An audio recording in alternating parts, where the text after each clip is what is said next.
Say hi. Hey, River. How's it going, Bubby? Say hi. Mm-hmm. You're a good kitty. Sweet little kitty, but you're a good kitty. This is River, guys. Say hi. He's not my cat. He's my brother's. What do you think? What do you think about all that? Is that a bunch of stuff for you to climb on? I hope not. Yeah. Welcome. A Sean Childers production.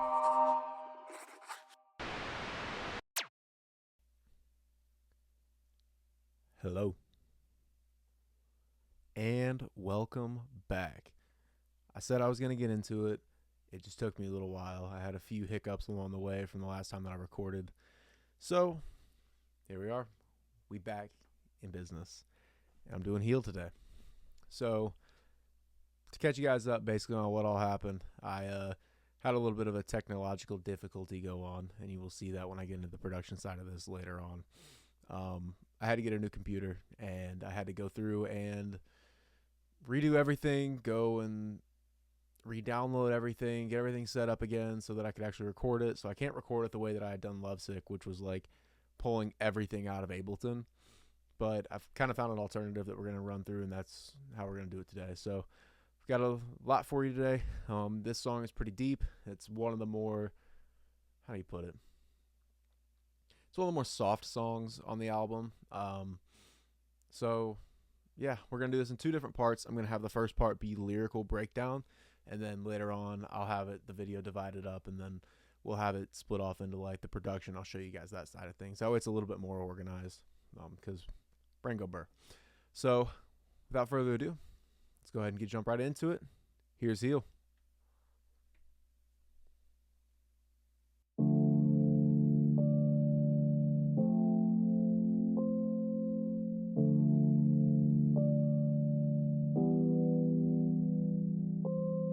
Crazy man, this is where it all started. Not with a dream, but with her. Let's go.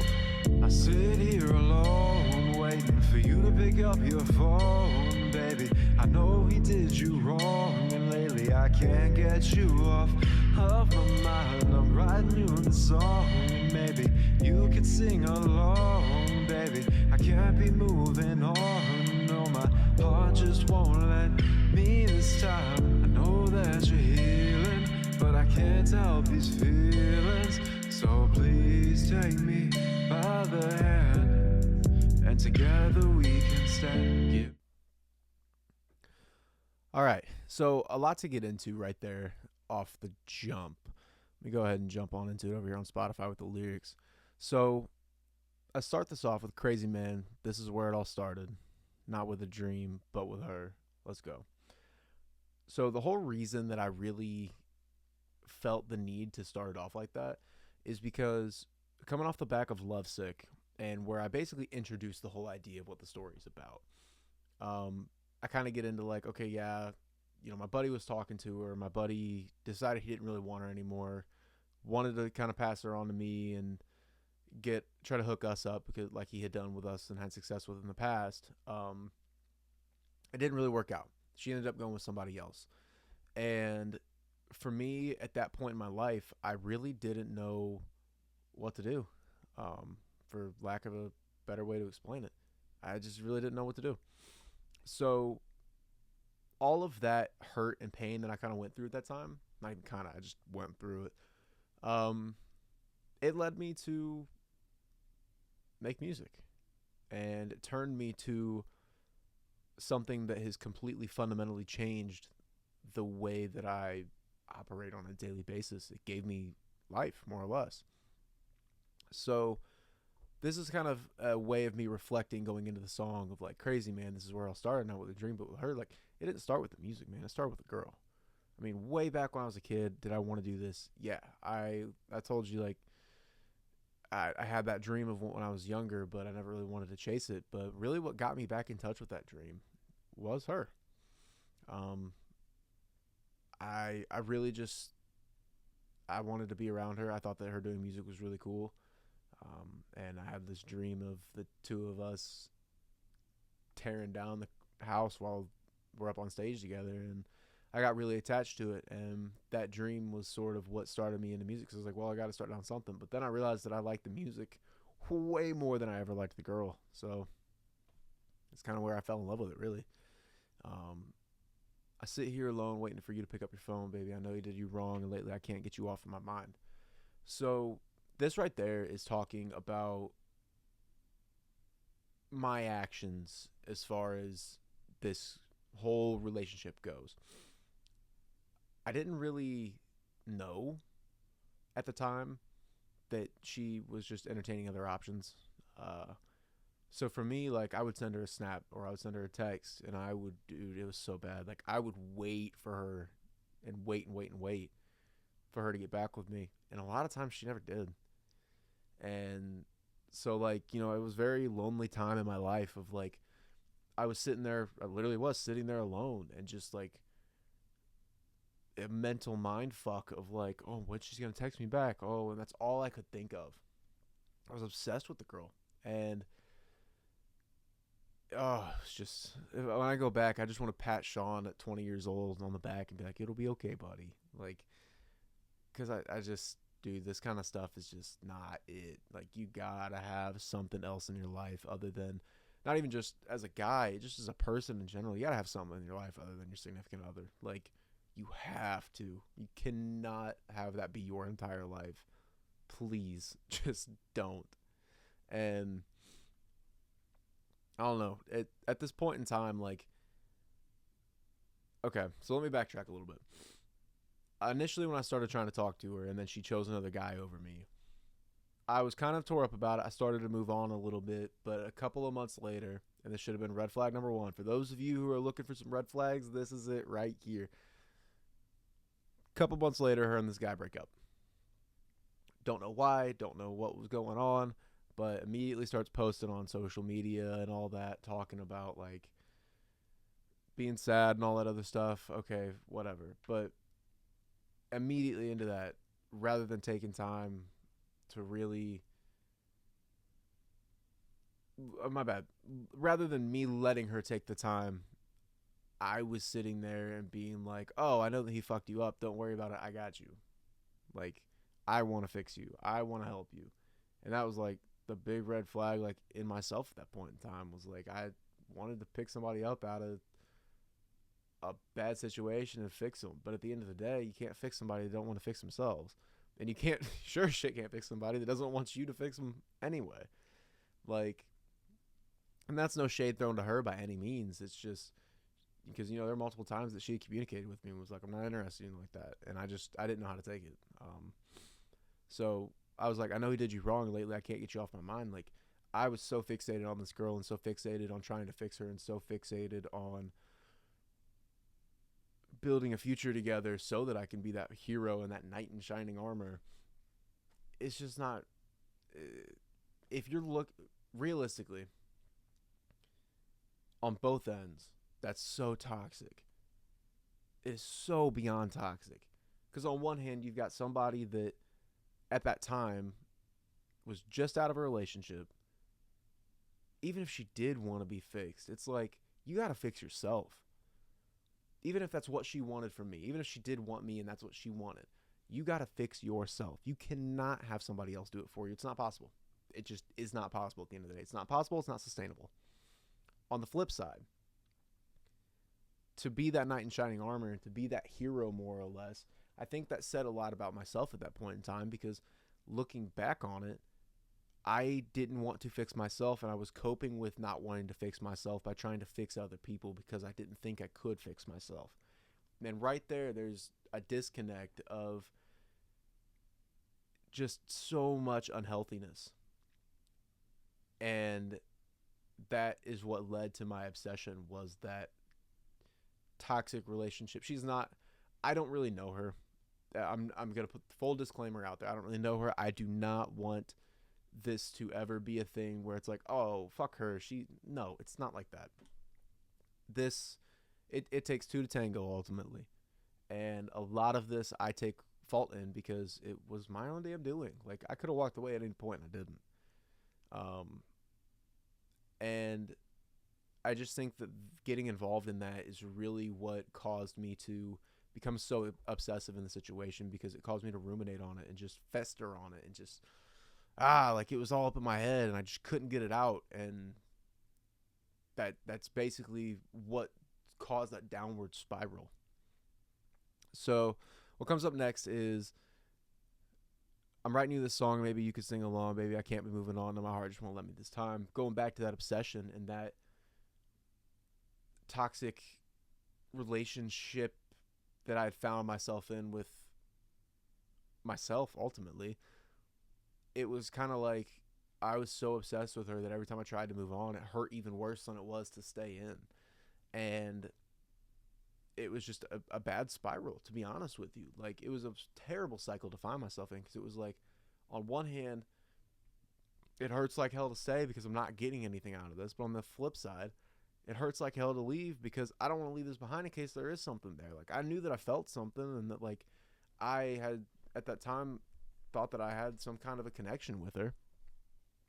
I saw a lot of potential with it, and I got attached to an idea with it. But ultimately, like, this was never something that was going to be sustainable, and I see that in hindsight. And I began to see it a few more songs deep into the album. You'll see as I get further along with these breakdown videos. But yeah, I was writing this song and this album, and this is such a simp thing to do, but looking back on it, when I was looking through like the planning and all that initially for the album, so much of the album was centered around this idea that I was going to write this album and that it was going to work out in a way of like, oh, she comes back around. And then I had this like idea that she was going to be a feature on the album at the very end, and it was going to be like, oh, this perfect love story, all this shit. And oh my God, it's so bad. But that's the truth, man. Like, I don't know. I had really convinced myself that this girl was the one for me, and I had to unconvince myself that across this album. But in the context of this song, really, I just like, I can't help these feelings, so please take me by the hand and together we can stand. Like, I was such a wreck and such a mind fuck at that point in time, and I just wanted so badly for her to come by, let me fix her, let me fixing her be what fixes me, make music together, and then end up touring the world. That's what I thought was gonna happen, and that's why I was like, together, like, take me by the hand and together we can stand. Like, I wanted her and I to go and rule the world in the music industry, husband and wife, pretty much. And man, it just wasn't it. Like, it just was not it. It led me down a very, very dark path as far as like my mental state went. It just was not the vibe. So we'll go ahead and jump into the chorus now. That's not the chorus. All right. Your love, your heart, I won't tear you apart. Give me your time, your vibes, I'll hold you in my arms. Give me your lips, your soul, so that we can grow old, old.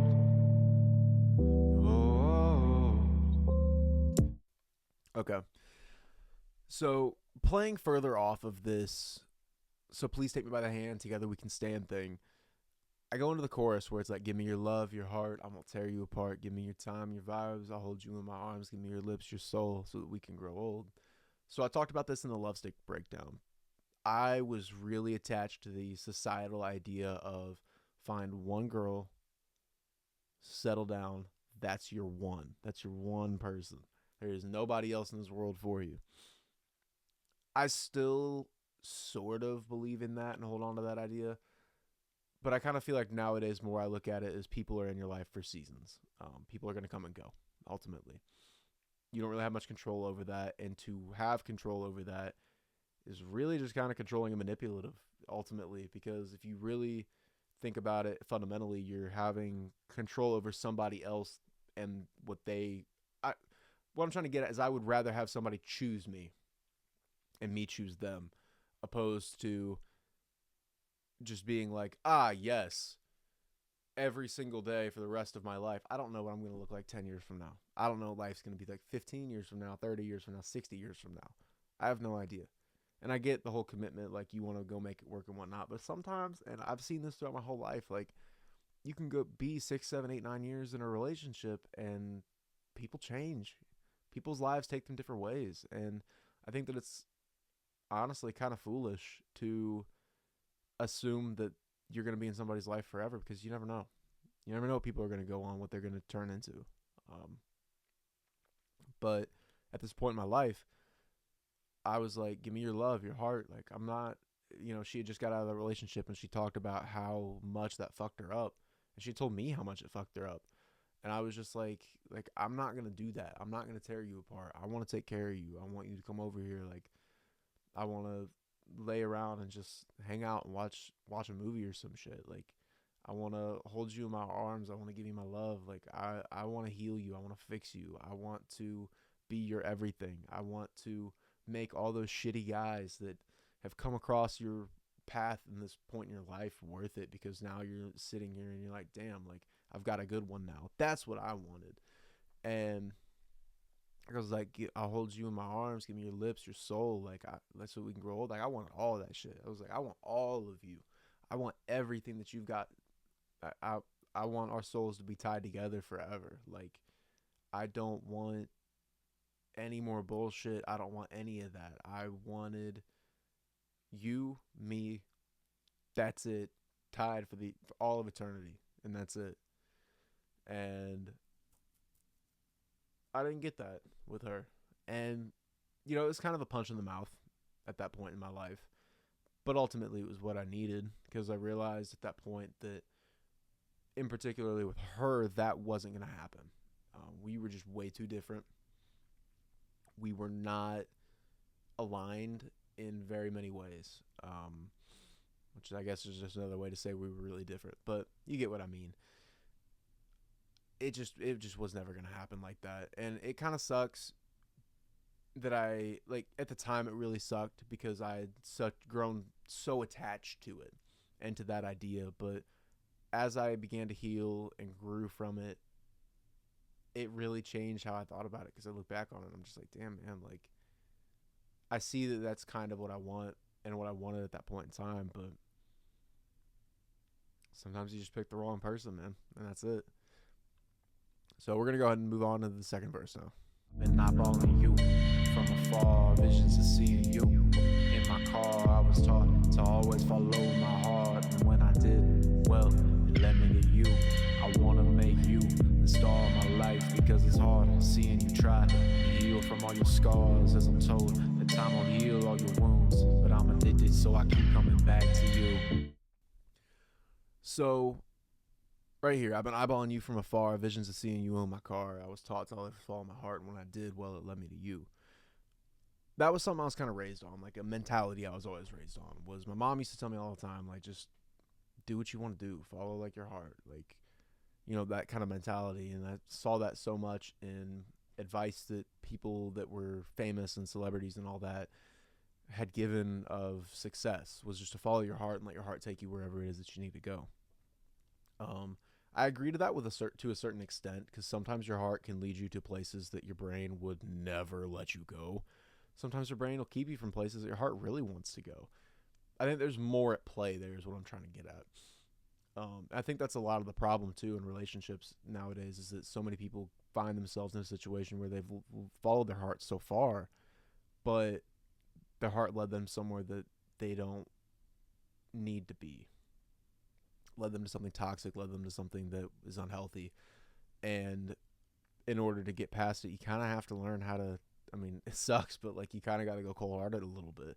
Not in the way of like you're trying to hurt other people and fuck other people over, but like, sometimes you got to be able to turn that emotion off and learn how to kind of fight through instead. But with this, like, I've been eyeballing you from afar was like, I didn't really know this girl. I knew of her through a friend. I had talked to her on Snapchat, talked to her like via text and whatnot. I think we followed each other on social media. That was about it. I had never really actually talked to her. Didn't really meet her in real life. We didn't meet in any natural ways. So that was kind of more of a call to that of like, I mean, I didn't really know her.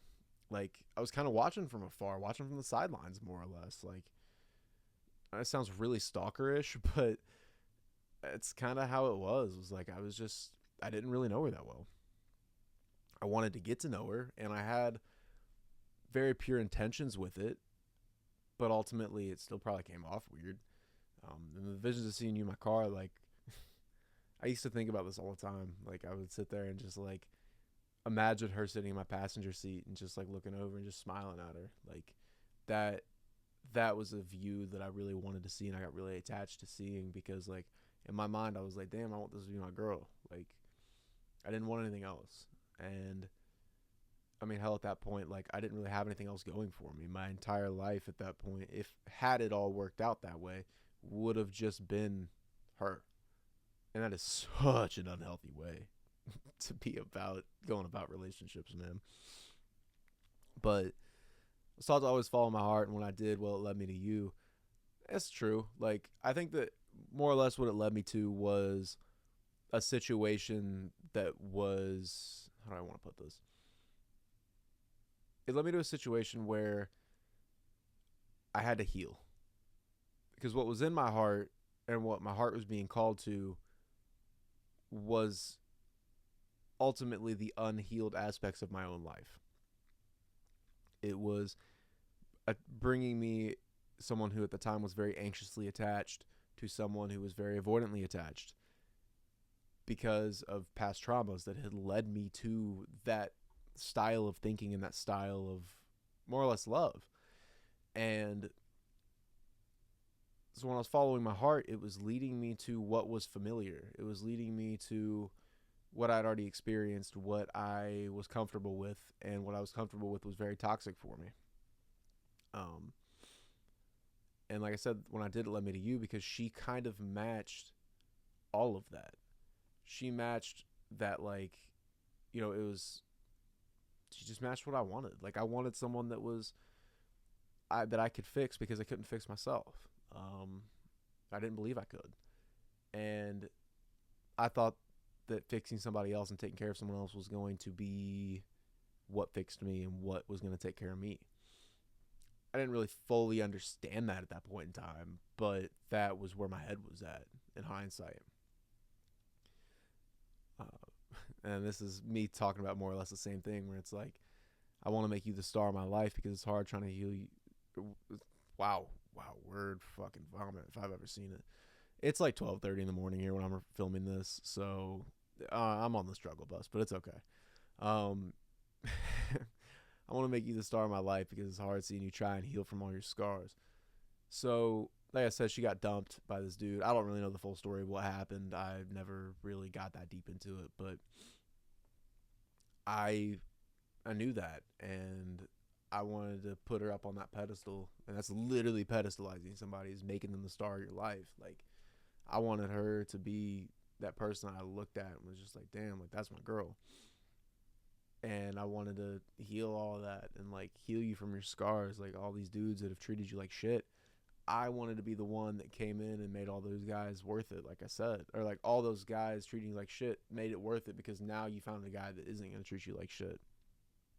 And I wanted to treat you like, give you the whole princess treatment and all that shit. Like, where it's like, hell yeah, like, that's my girl. She ain't going, like, I'll give anything for her. I'll do anything for her, like that kind of stuff. And in all honesty, that's I would never today, man. Like, you got to have your own life. I can't be the one supporting you and supporting your ego and supporting everything. Like, I just can't do that. But back then, that's what I wanted, was like, I wanted to be the one hyping you up all the time. I want to be the one that was lifting you up and fixing you and putting you above myself, because that was just how I was raised. I grew up in like a very suburban, rural kind of area, and I feel like it's pretty common in like those country settings, which a lot of the area around here is very either trashy or country. And I feel like it's very common for guys to get that mentality of like, that's how you gotta be. Like, your girl has to be all or nothing. Or like that has to be your life. You have to give up everything for it. And like, I just hate that. Like, I think you should treat them well. Don't get me wrong, but I think that both people involved should have their own life. Like, at least that's what I look for. I am by no means pushing that on anybody, but just personally, like, I don't know. I never really saw. I don't really see now. I did at one point, but I don't really see now why people do that. Like, they're so eager to just find a relationship out of maybe fear of loneliness, but it's so unhealthy to pedestalize people like that and to put people up there and treat them like they're God's gift to earth. Like, nobody is. You just got to find somebody that you can accept their flaws and understand that nobody in this world is perfect. And pedestalizing people is treating them as if they are. It's giving that celebrity treatment. It's giving them that godlike treatment. And it's just, you're asking to get hurt and let down because you're carrying it as if that person is royalty. And that's just, come on, like, get off. All of us can get off our damn high horse. Ain't none of us royalty out here. Ain't none of us that special like that. Like, I hate to break it to you. We're all human. We all wake up and put pants on. Every single one of us has probably been hunched over a toilet throwing up because they drank too much. Every one of us has had to shit and wipe their ass. Like, everyone's pissed their pants at some point in their life.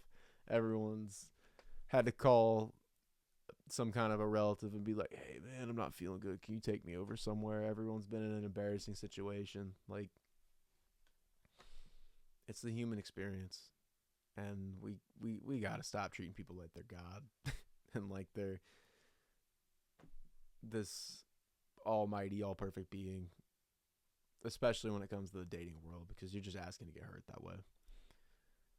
Anyway, I'm going to continue. Give me your love, your heart, I won't tear you apart. Give me your time, your vibes, I'll hold you in my arms. Give me your lips, your soul, so that we can grow old, old.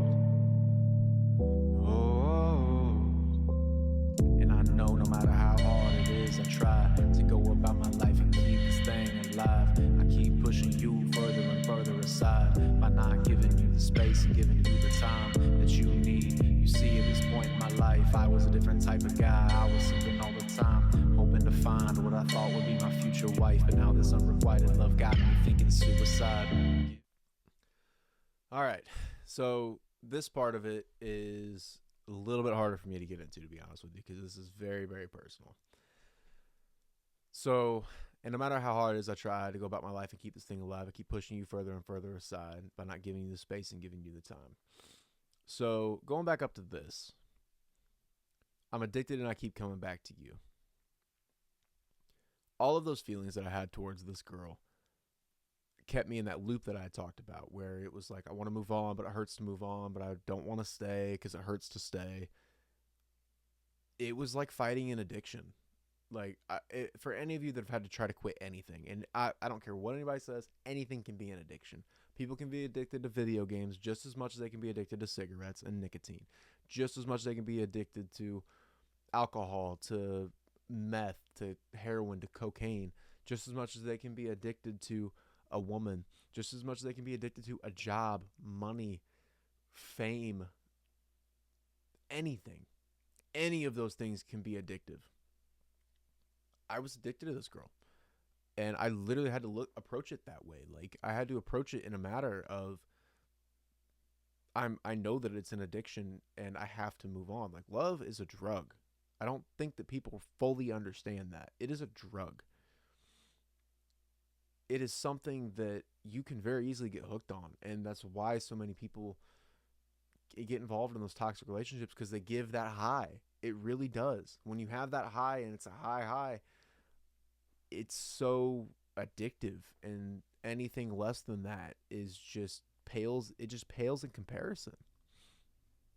And I was looking for that. I was looking for that high, and I got that high every time that she would send me a text, every time that she would send me a snap, every time that I got some kind of validation from her. I was like, oh, dopamine receptors run wild.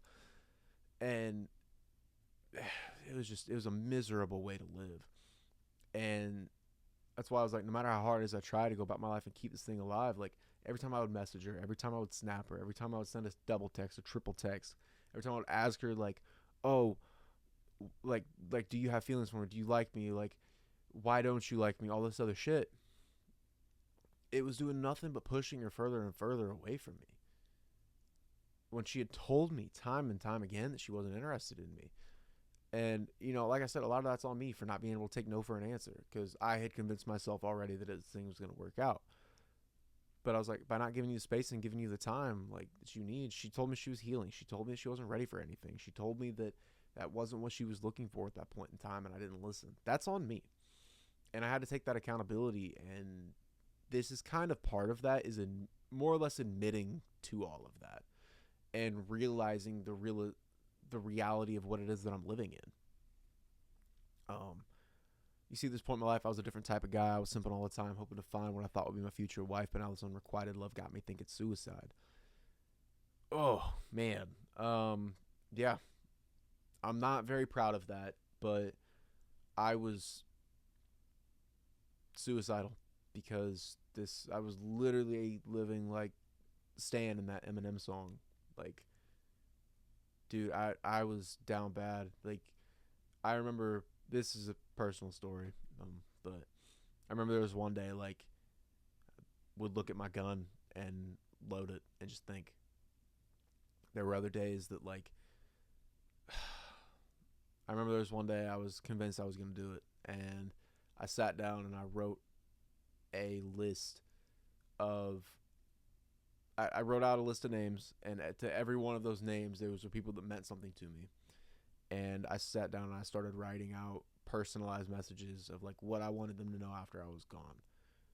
And some of those people on that list were like one of my best friends, or all of my best friends, to be honest with you. My mom, my brothers, my dad, my stepmom. Like, I sat there and I wrote.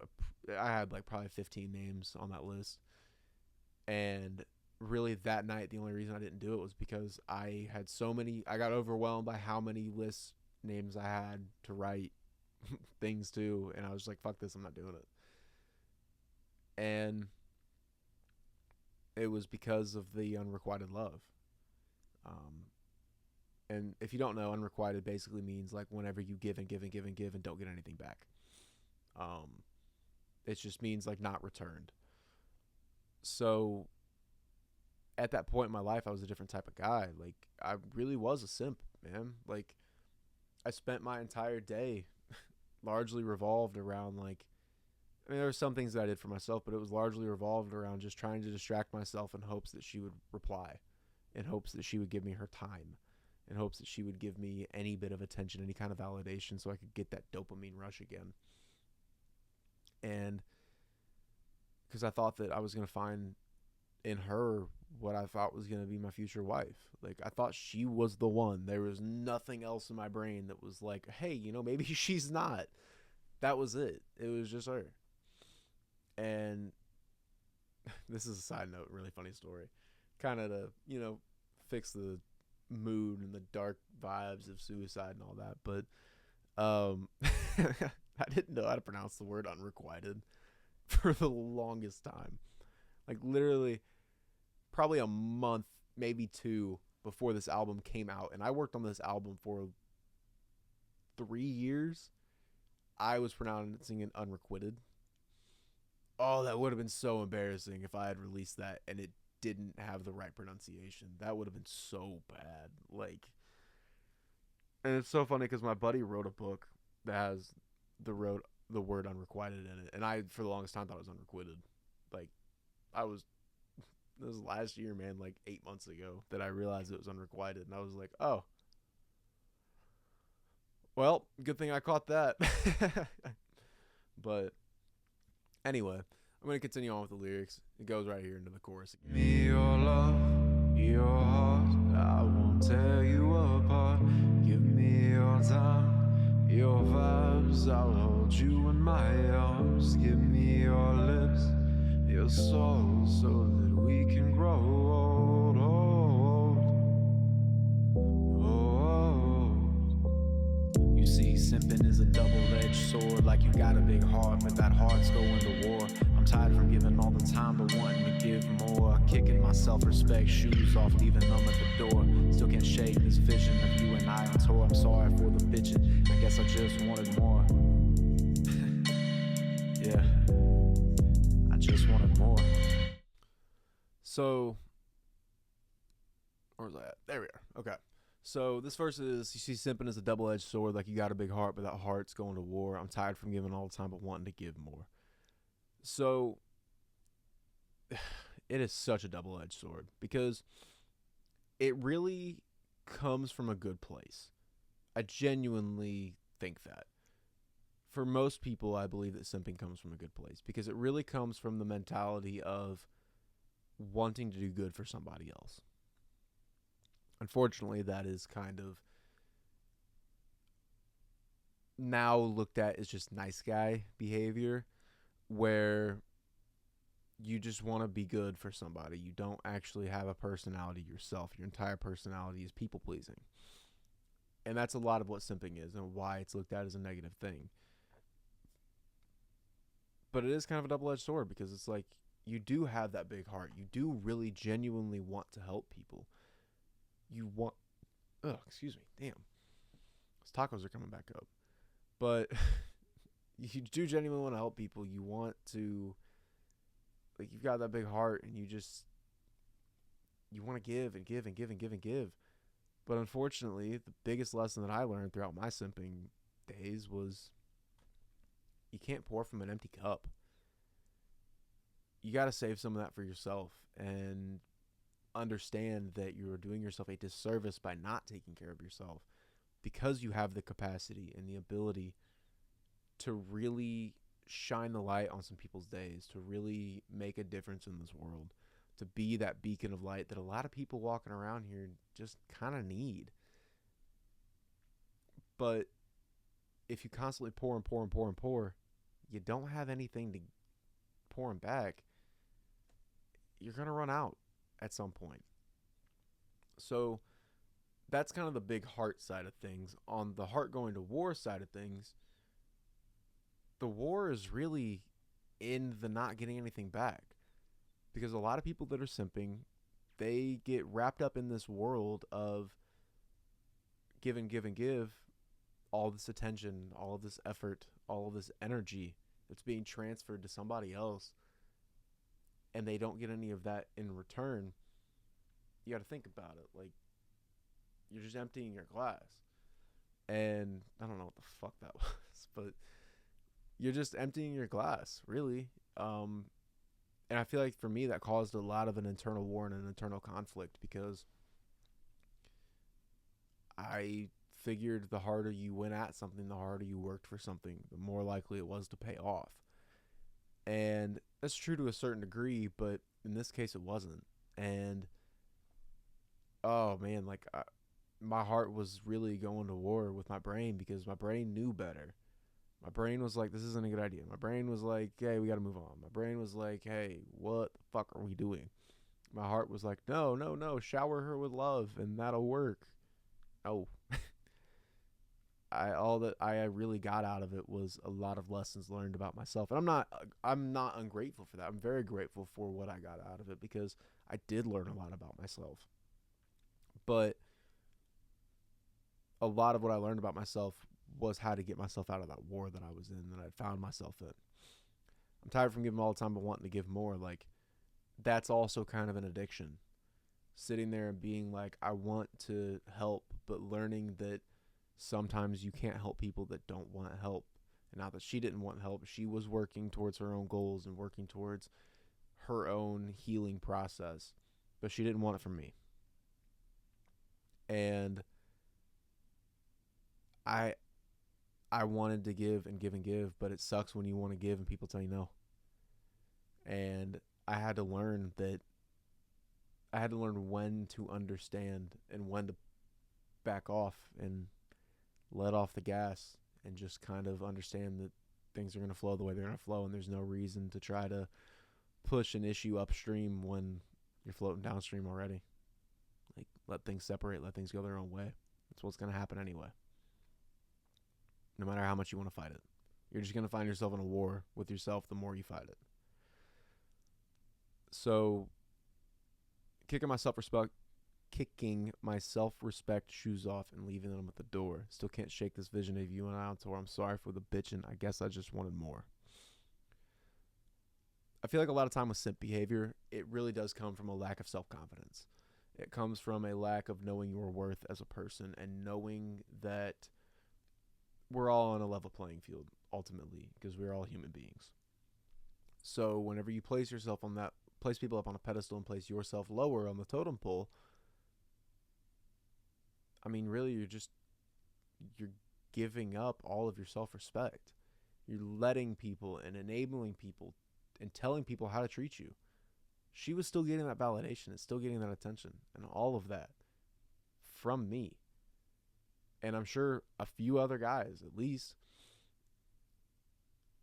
And I wasn't getting anything. And it's like, how much respect do you really have for yourself if you are just going to continue to pour into something that's not pouring back? And not only that, you are rewarding it for not pouring back. You are literally sitting there and being like, oh, it's okay that you're not pouring back. I'm just going to keep doing it. Okay, great. That's all they're going to look at that. They're going to be like, oh, hell yeah. I got to send this dude to Snap every couple of days, and I'm going to get all this validation. Or even vice versa. I know guys that do this shit too, where they send a girl a Snap, get them interested and whatnot, and the next thing you know, they flood them with messages and shit. It works both ways in this modern dating world, and it's just people have such a lack of self-respect for themselves, and I was no different. Like, I was kicking those shoes off and leaving them at the door. Like, that's also kind of a metaphor as well, because, like, I'm painting this picture of, like, that was where I was comfortable at, and, like, kick your shoes off and stay a while, like, that's a comfort measure, more or less. So this is where I was comfortable being. This is how I was with women. I was just a people pleaser. And I didn't have much of an identity outside of that. I didn't have much of a self developed. So I didn't have that much self-respect for myself because of it. Still can't shake this vision of you and I on tour. I'm sorry for the bitch, and I guess I just wanted more. That's really just saying the same thing that I kind of talked to you about earlier, where it was like, I really wanted her and I to be making music and up on tour. Originally, I wanted to make rock music with her because that's what she was interested in. I'm sorry for the bitch, and I guess I just wanted more. It's just like, I was disappointed. Like, I thought this was going to work out. I thought that all of that was going to go the way that I thought and that I wanted it to, but it just didn't. And there's really no hard feelings there. I mean, hell, if she were to message me today and be like, hey, sorry about all that shit or whatever, I've already forgiven you. Like, ultimately, I've just taken what I could learn from it, and I've learned how to respect myself, how to love myself, how to walk away from things that are no longer serving you. And I'm grateful for those lessons that I learned. Like, I don't hold any animosity towards this girl over this. It's just, we just went different ways in life. That's how it goes. But at that time, I was really disappointed because, as you see with everything else that I said, like, I wanted this to be it. I wanted that to be the last time I ever have to go and try and go through the talking stage. I wanted it to be the last time I ever had to go on a first date, first kiss, first anything. I wanted this to be my forever partner. And I was disappointed that didn't happen. So I'm going to continue on with the end of this. Give me your love, your heart, I won't tear you apart. Give me your time, your vibes, I'll hold you in my arms. Give me your lips, your soul, so that we can grow old, old. After reflecting on what went wrong, maybe I should've never wrote down any of these songs. But I found my true love all along. I just had to go through you so I could write out all these wrongs. Still I'm staying strong. Somehow I'm staying strong. Just let it ride out.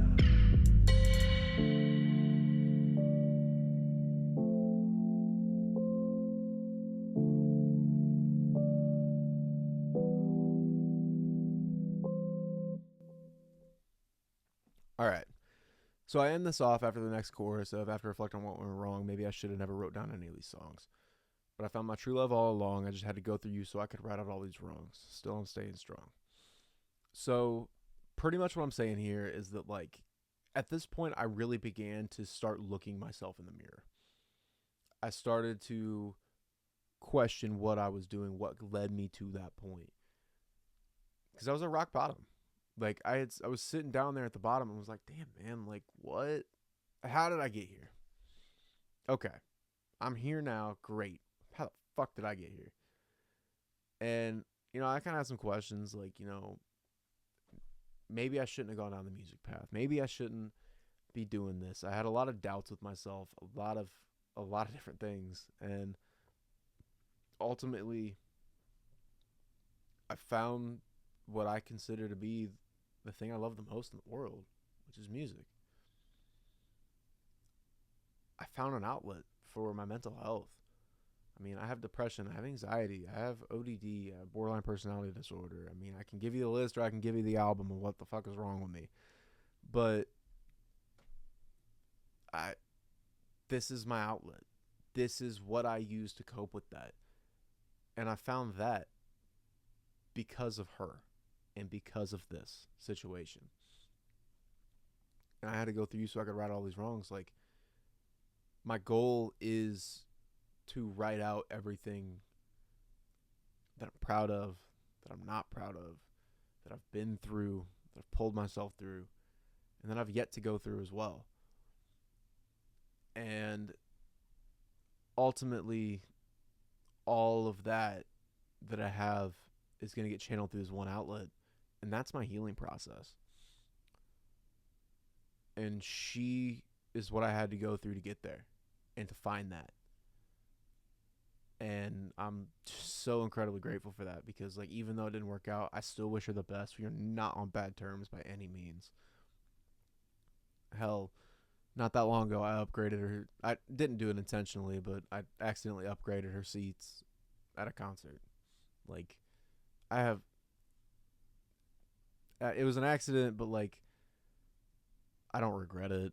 I have no ill will, no ill feelings towards this girl. Like, I really hope wherever she's at right now, she's doing really well. But with me going through so much at that point in time, like, and this is very common with guys, so if you know a guy, I guarantee you he's probably doing this right now, which is all this shit on his mind, all these insane amounts of mental pressure and emotional damage that have been done to him over the years. They're staying strong. That's just what they do. That's what we do. That's what we're taught to do. I mean, like I said in the song, I was suicidal at this point in my life. Very few people knew that. The only people that knew that were people that had known my past and my history and could pick up on the fact that that's where I was at. I didn't tell shit to shit.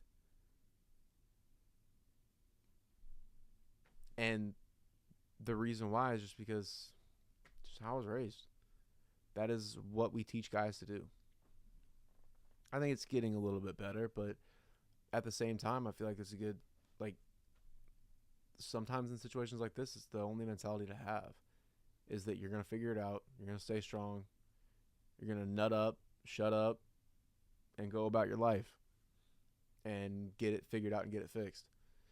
And that's what I had to do. And that's what I did.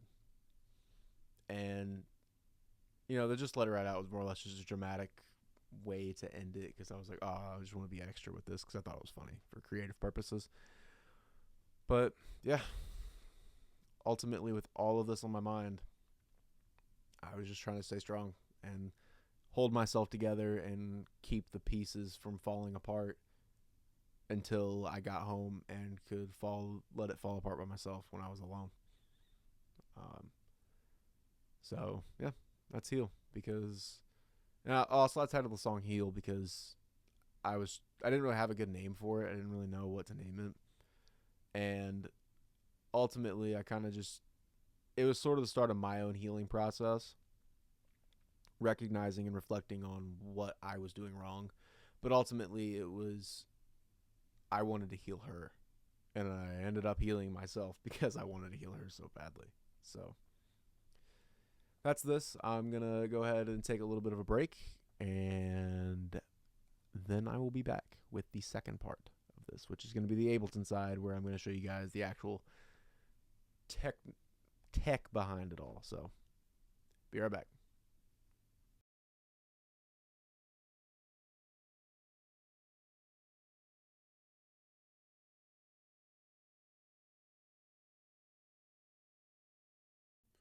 All right, so welcome back. I'm back from my break. I'm going to go ahead and get into the more technical side of things now, which basically means just like the production behind it all. But before I do, I want to go ahead and give a shout out to one of my favorite albums during this period of point in my life, called The Human Condition by John Bellion. This album was very inspirational when it came to the making of songs like this one, where this album has a lot of really deep cut and a lot of personal songs and a lot of softer songs. So this is one of the softer songs on the album. That album kind of gave me a route and a lot of comfortability in my decision to go with a softer song, because being soft was something that I didn't really know how to do at that point in my life. So yeah, I would highly recommend the album. One of my favorite songs, and actually the song that put me on to John's music that is on that album, and it's called New York Soul Part 2.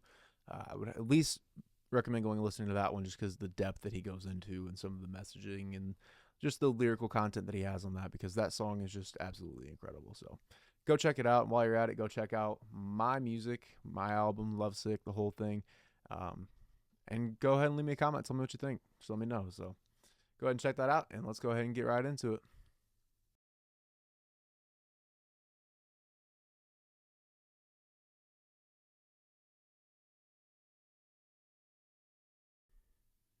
All right. So as far as the production of the album goes, I'm going to go ahead and start us off here with the melody. First of all, we're in 4/4 time. We're 86 BPM, and the key is D minor. So right here, I've got DFA, I've got FAC, I've got DFA again, and I've got EGB. And then up here, I have D, C, D, and C. So these chords are playing off each other. Originally, I believe they were the same chords, but I changed it so that I could EQ the top one, the C4 melody, which is just the octave for the C4 and the C2 melody. But it's a 1, 3, 1, 2, 7, or no, 1, 3, 1, 7, I believe is what I ended up going with for the chord progression. I wouldn't really recommend that chord progression because it's not the best in the world. There are a lot of better options you can go with. But and the biggest reason why is because you typically wouldn't go from 1 to 3 to 1. It's not really a very common chord progression. But one of the biggest things that I would recommend in music as well is that you can know all the music theory that you want, but ultimately, if it sounds good, it is good. So don't get too caught up on that, but it is still good advice to follow. Like, typically, you wouldn't go from a 1 to a 3 to a 1 chord. But all that is this piano that you hear in the background. I'll go ahead and play it for you real quick.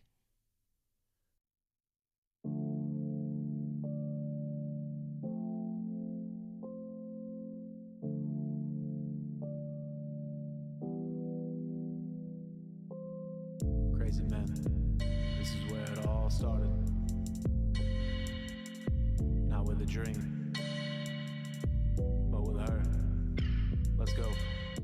So pretty much this little piano, like the dun, that part is it's this. So right here I've got this EQ8 on it. It's just this little E piano float, and I just really wanted to find something that sounded spacey and kind of a vibey and slower to kind of slow things down and sound like drowned out and depressed and empty in a really big way. It was the big word that I used to describe how I wanted to make this production sound. So in order to do that, I had these two originally as the same melody, but I ended up deciding to go in a different route and making them two separate melodies so that I could EQ this top part a little bit easier, so it wasn't ringing as heavily. The really high pitched part of the piano, it sounded very harsh on the ears, so I had to do this EQing to it. I wouldn't typically recommend doing this EQ, but once again, if it sounds good, it is good. So I kind of just cut these little areas right here where it was kind of resonating really high and being really harsh on the ears. I turned it up 6 dB so that you could actually hear it, and then I turned it up 2 more dB right there so you could still hear it. Then ran it through a compressor, turned it up, I believe that's 6 dB. Could be wrong. Yeah. Well, no, that's the knee. The out is 7 dB, so I turned it up 7 dB. So yeah, I went ahead and did that, and then on this one, this is a little bit better of an example of what I would recommend when it comes to EQing. This is still probably too many of these filter knobs, these filter selectors, but these filter knobs being so plentiful can really just, all that you're really going to end up doing is turning everything down whenever you do cuts like that. So it's better to pick a handful of ones that are actually really problematic in the actual sound itself, and then just kind of go from there and try to make do with the rest. But I got to sound good, and that's ultimately what matters. And then I moved over here to this compressor. Didn't really bother with the side chaining. I turned that off. EQing settings. This is all the settings that I used, more or less just to kind of give it a more stable sound, I guess. And then I moved it in here to the center melody bus, and this is in like Pro Tools and Ableton, or Pro Tools and FL Studio. This is the same thing as bussing something, except in Ableton, it's if you right click or hit Command G or Control G on Windows, it's the same deal. You're just going to be making a group, and whenever you group it, it's just sending these two to this right here, and then you can put something on that group itself, and this will have everything get sent through it. So I went ahead and used this utility tool. The utility tool is a great tool if you don't really know what you're, if you know you're trying to do something, you don't really know how to do it. Utility can probably get you in the right direction, because you have so many things in here. Like you have your phase invert, you have changing the width and making it like, instead of a narrow sound, a wide sound. You can change it to mono. You can change your channel modes.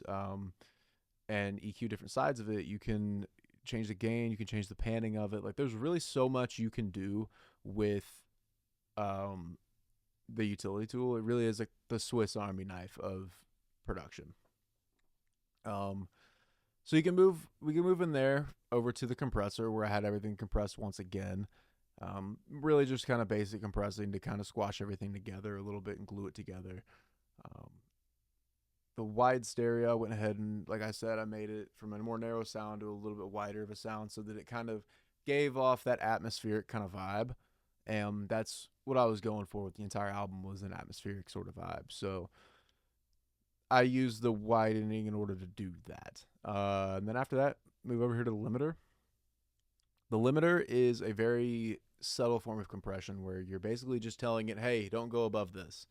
And for me, when I first started doing this would have been one of the first songs I really mixed. I didn't really know what I was doing right here with this negative 0.3 dB, because typically with a limiter, you want it to be a little bit more because of this right here in the master. So I used the Julian loudness meter. This is very similar to the Waves loudness meter, which is basically going to tell you information about your LUFS. Your LUFS are your loudness units and is perceived loudness, and this is basically what you monitor whenever you're trying to get something onto Spotify or Apple Music or YouTube. Your range for them is about negative 14, but typically if you want it to go out and sound good, you want it to be about negative 8 to negative 10 so that they can pick up on it and it will sound competitively loud to everything else. But What the limiter is going to help with is not only that, but it's also going to help here with this true peak max. And as far as that goes, you want that number to be about -1. Mine on this album across the entire thing is typically about -0.1 or -0.3. And it's a lot to do with how I use my limiters in this. So I'm not saying this is how you should use it. This is not how you should use it. You should do what I do now, which is a way better version of it. And I put my ceiling at about -1, -1.5 to -2. And it keeps that true peak max a little bit lower. So we'll go ahead and move back into the song. I'm going to play another snippet of it for you. So just listen for here for whenever the drums kick in, and this will be the next part that I talk about.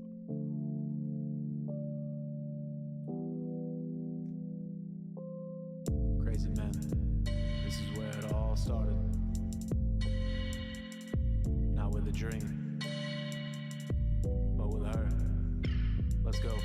I sit here. Okay, so for that part right there, all that I have is, and so disclaimer, my actual files for this got mixed up whenever I had to change computers, so you're not going to be able to actually see what I have in here for its entirety, especially with the vocals, but just showing you guys and giving tips about like what you can do. This is about as good as I'm going to be able to get. But this is the pattern I use for my kick. The kick is the really boomy noise that's going in there. Originally, I was going to run some panning kicks, but I opted against it because it just didn't feel like the track really needed it. But this right here is an EQ that I had sculpted out for the low end. The low end is anything in this sort of range. I would say probably about 500 or less, maybe 1,000 or less is going to be your low end.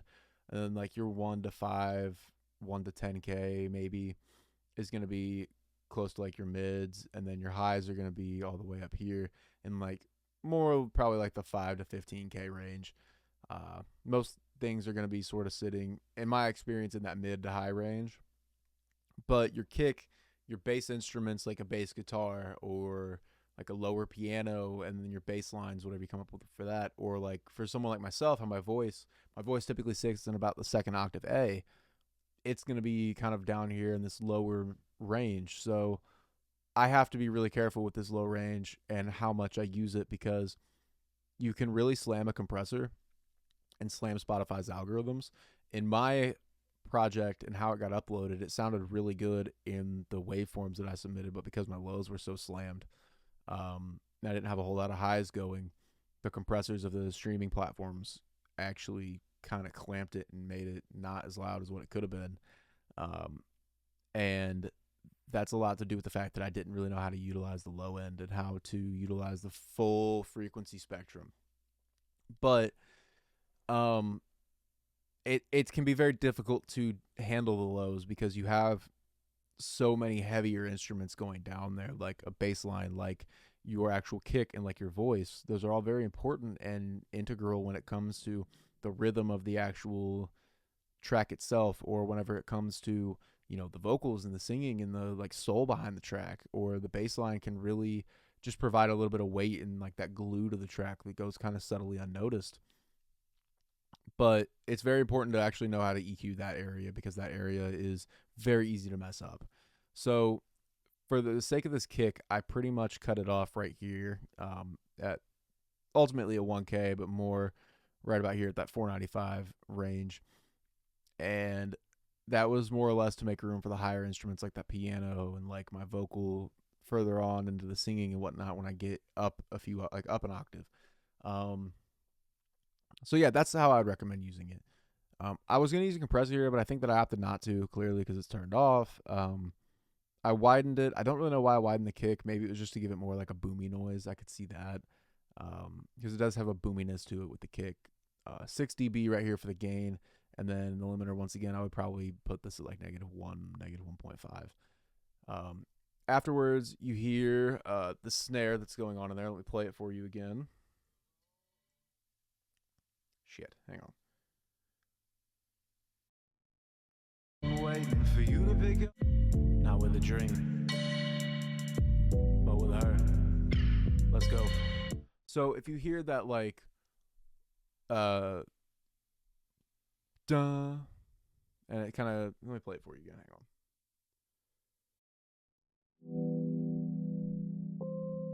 Crazy man, this is where it all started. Not with a dream, but with her. Let's go. So, pretty much what I used over here with this was I just had a pretty simple snare, and I pretty much had one of the snares. One of the snares is just EQ'd right here, and I dipped it right here so it could fit in with the vocal a little bit and still maintain some of the highs. The other one I put a shit ton of reverb on. Now, usually I would recommend probably putting your EQ before the reverb, but for this sake, I ended up doing the reverb before the EQ. And that was just more to give it an echoey kind of feeling and kind of stay consistent with the sound that I was going for with this, which is a very empty sound. It kind of sounds haunting in a way, and that's what I was going for. And then this little is what this thing was. And I just left it. It wasn't really doing a whole lot when it was coming in. It was just, I was using it more so rhythmically as a call and response alternative to just doing a snare every start of the third count in every bar. So this is a common practice in like EDM where you have instruments playing off of each other. Where like one will start, and then after that sound's done, it'll jump off into a different sound. It's also John Bellion uses a lot of that in his actual production, which is why I wanted to shout out that album for this song, was because a lot of what he does is very much so throw a sound and then the other sounds feed off of that sound and kind of like it's like triggers a chain reaction to sound more or less. It's pretty common in mainly electronic music, but in his music he does a lot of it too, and I always just thought it was like the coolest thing in the world. So, but that's that. And then I also have the hi-hats going. So if you listen to the hi-hats, crazy man, this is where it all started. Not with a dream, but with her. So if you notice, they're kind of going back and forth. They're panning left to right, right to left, center, left, center, left, right. And a lot of how I did that was, if you look right here, says mid left. It's 25 to the left. You can go to 50, so that's its max. Over here, it will say 0, or C for center. This is hard left, which is going to be 50 left. Hard right, which is going to be 50 right. Hard or mid right, which is going to be 25 to the right. All these look the same, where I just have them up here on the high range so that they're not interfering with the vocals at all. Then I have a little compressor on them. I don't know why the threshold is so low. Honestly, I don't even know why I would have even used this. I think it was just to turn it up when I was learning how to do all this shit. Don't do that. Don't set the threshold to negative 60. That was absolutely brain dead maneuver by me. But anyway, what was really big brain maneuver by me, which I really like, is how I had these hi-hats panning in this pattern. So this is a good way for people who want to use hi-hats, in my opinion, to use them creatively, because I really struggled with the fact that I don't really care for trap music, and trap music is pretty synonymous with the use of hi-hats. And I didn't want to use hi-hats because I didn't want to be associated with trap music, but I found a creative way to do it where I was like, okay, I'm a little bit more okay with using it. And it was just because like I want to make spatial audio and like that spatial kind of vibe, that otherworldly kind of vibe, stuff that just sounds really good to listen to when it's just you in a dark room, headphones on, and you're trying to tune the world out. Yeah, so I took a lot of inspiration from Let It All Work Out by Lil Wayne.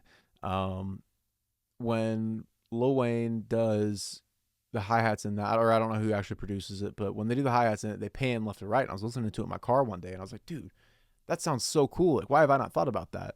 And then I went and did it in this song, and I thought that it turned out pretty good. So it gave me more or less a creative outlet to use hi-hats, which is something that at this point I hadn't been very keen on using anyway. So if you're looking for just tips and tricks and fun stuff to do with hi-hats to make it sound better than just your stereotypical hi-hat pattern, go with something like some panning. You can rarely do wrong with it, in my opinion. But I had all those drums fed through right here to this compressor right here, and then I had it dipped right here where my vocal sits so that my vocal could shine through a little bit better. And that way the snare would be ducked there and you would get more of that in the highs. And then raise it up 2 dB and put it on negative 0.3 again, which I wouldn't recommend. But you know what I say, if it sounds good, it is good. Yes, thank you, imaginary choir that isn't really there. So we're going to go ahead and move on into the vocals now. where, let's see, rapping. So for the rapping, I'll go ahead and play you a snippet of it so that you can get a little vibe of what's going on. Let's go. I sit here alone, waiting for you to pick up your phone, baby. That's singing. So I'm actually going to talk about the singing aspect of it first. So give me a sec.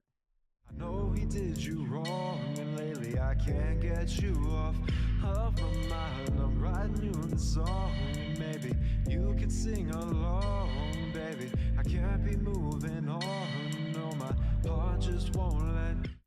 So there's two parts that are going in there. There's one part that is just my voice, and then there's another part that has like this echoey kind of feel to it. I'll play it again real quick. Me this time, I know that you're healing, but I can't help these feelings. So if you listen in the background, it kind of sounds like it's distantly being kind of saying through like a radio or a telephone, I guess. And pretty much how I did that was one, first and foremost, plug-in shout out. I don't have the sound effects for it, but it just sounded funny in my head. Plug-in shout out RX11. It was $100. And this denoise is fucking incredible. Like, you cannot beat it. I really struggled with having room noise in my recordings. And to be honest with you, it's a lot of what took me so long to make this damn album was that I was trying to figure out how to record without getting that room noise in so many different settings. And a lot of it ended up being that I just needed to remove it. And this is a great way to surgically remove it. You pretty much just hit learn. It'll go through and capture your audio. And it'll tell you, like, okay, these are where the frequencies are that are causing all the extra room noise. And then you can sit here and it'll automatically make all of this.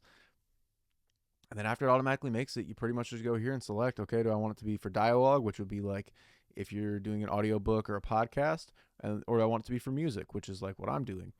And then do you want it to be surgical or gentle? And you go through and do the reduction amount, the threshold amount, and it gives you a very, very clear sound. And I love it. It is incredible. Fantastic plugin. Cannot speak highly enough about it. Other than that, I have autotune. I don't use a whole lot of autotune in my music. I just need to learn how to sing in key, really. And once I get that down, I doubt I'll even really use a whole lot of it. I did a very light amount on the entire album anyway because I don't really like the sound of autotune.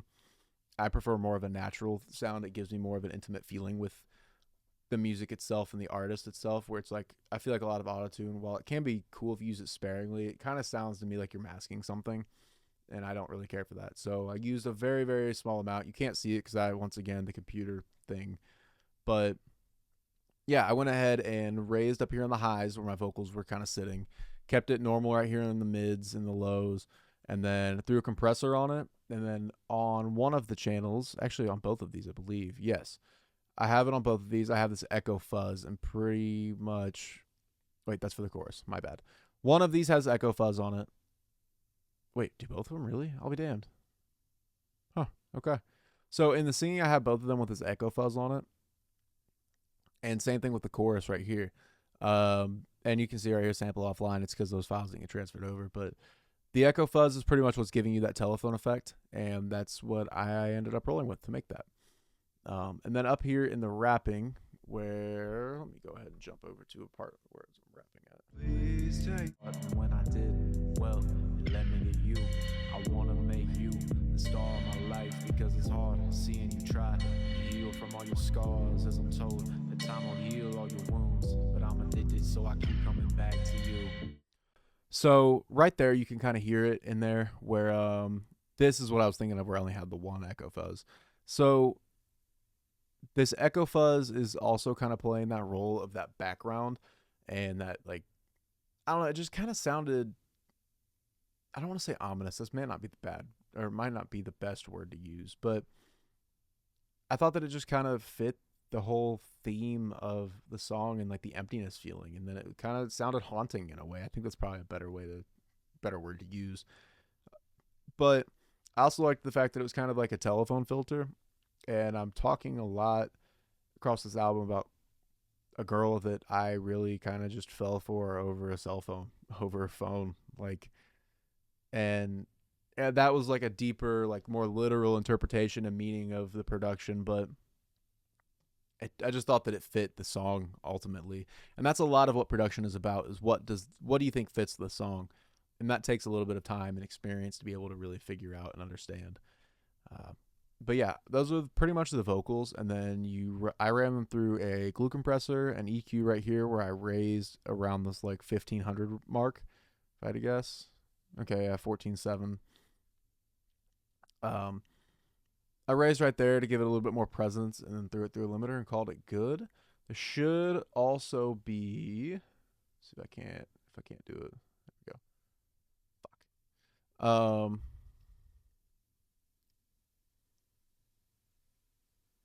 Should also be.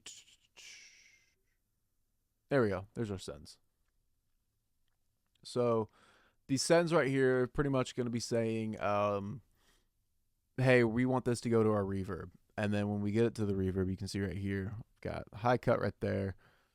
This is a shelf EQ basically for the diffusion. And I was taught to set my reverb to 100% so you control how much everything is going here.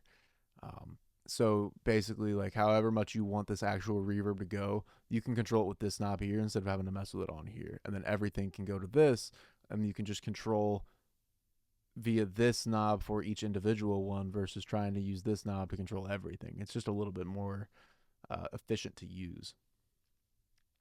So yeah, that's the vocals. I set them down negative 10 dB. Typically, if something has to be turned down that much, you're probably doing something wrong.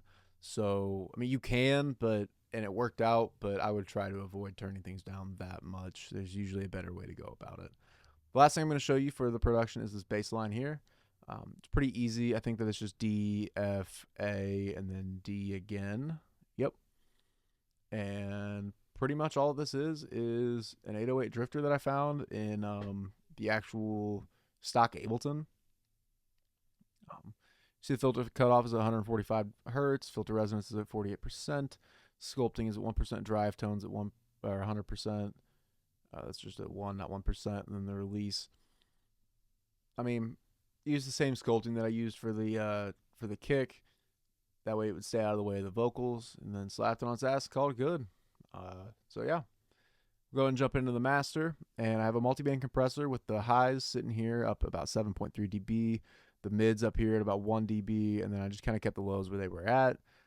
Multiband compressing can be good. It's a little complex to learn if you don't have a general knowledge of actual compressing, though. So I would stick to using an actual compressor if you don't really know what you're doing with it yet. And then once you get better at that, then you can switch over to multiband. Because really what multiband is doing is controlling different frequency ranges. Then I set this as negative 1.5, which I kind of set at negative 2 now, and then I set the rest of them at negative 1.5.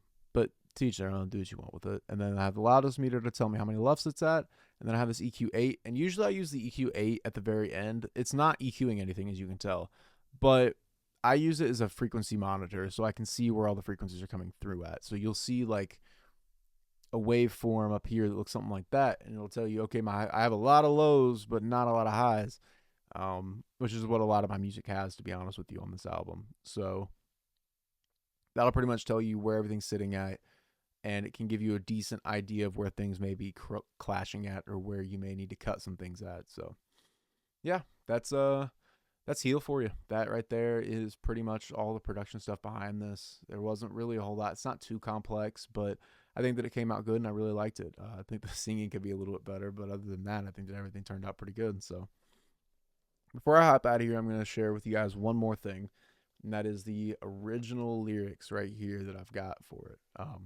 So it starts off with, I sit here alone waiting for you to pick up your phone, baby. I know he did you wrong, but I won't do you that same way. I'm writing you this song in hopes that you could sing along, and I know I just can't move on because you're on my mind all damn day. I know that you're healing, but I can't stop these feelings that I'm feeling beneath my skin, because I just want to win your love, your heart, not tear you apart. I'll win your time, your soul, then we can grow old. And then I do like the old part of it. Man, the biggest reason I wanted to share that is because I think it's a cool little relic that I have, because that was the first thing that I wrote before, like even before I made Lovesick. Lovesick was the first one that I wrote and liked. That was the first thing that I wrote for the album, period. I went through after I had half a notebook of lyrics, and I just read that, and I was like, that feels like that could go on the album. And when I did that, I changed up the lyrics obviously, but I kind of really just wanted to show it more as a you never know where things are going to take you thing. And it's very important to just do things. Like I look back at that, or I look back at the production up there, and I'm like, damn, man, there's so many things that I wish I would have done a little bit better, that I know I can do better and that I would do better now. But that's part of the process. That's part of the growing. That's part of the fun, to be honest with you. Like, you want to look back at things that you did when I made this, when I actually, because I was still learning how to do all this stuff. When I look back at this, I would never do half of the shit that's in here. I mean, I told you about like the kick pattern. I told you about some of the limiting and whatnot, the EQing, the order of operations of the reverb and the compressor and the EQ and all that kind of stuff. Like, those are things I didn't know then, but because I've stuck with it and because I genuinely have a passion for something like that, like, I have grown. And I think that that's a lot of people are missing that. They don't really, they get discouraged by the fact that they're not good at something, but embrace not being good at it. Like, I just read you those lyrics. Half of those words don't even rhyme. And I mean, I still made what I think is a pretty good song out of it. Like, I changed it. I worked on it. I did a little bit better on it. Like, you can do that. And I don't think that people fully understand and realize that. Like, it's important to have those times when you look back on things and be like, damn, what the fuck was I thinking? Because it shows that you've grown and it shows that you're not making those same mistakes nowadays. So just wanted to share that little bit of wisdom with you guys before I hopped off of here. But yeah, that's all that I've got. Go ahead and don't forget to drop a like, drop a comment. Let me know about the John Bellion album. And if you like it, if you've heard it, whatever, let me know what you thought about it. Any tips and tricks you've got for producing even. I'm down for that as well. Go listen to my album, Lovesick by Sean Childers. Go listen to Heal in particular off of this album. And just let me know. Like, give me some support. Give me follow, all that other stuff. Be along here for the journey, man, because I truly believe that I'm going somewhere with this. So that's all that I've got.